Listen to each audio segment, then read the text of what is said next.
গণভোটের বিরুদ্ধে অবস্থান নিন। দেশকে বাঁচান, দেশকে বাঁচান।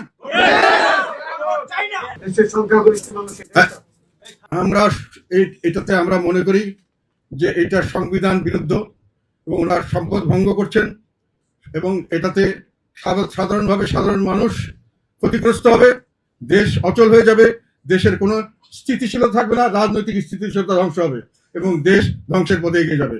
কাজে আমরা মনে করি দেশের স্বার্থে, জনগণের স্বার্থে এবং আইনের শাসনের স্বার্থে আমরা বিশ্বাস করি যে এই গণভোটে আমাদের সকলকে প্রত্যাখ্যান করা উচিত, না ভোট দেওয়া উচিত এবং এই গণভোট প্রতিষ্ঠিত না হোক সেটাই আমরা চাই, আমরা দাবি করি।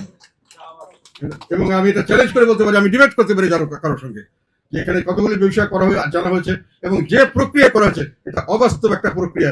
এই প্রক্রিয়ায় কখনোই জনগণের মতামত সঠিকভাবে আসা সম্ভবপর নয়।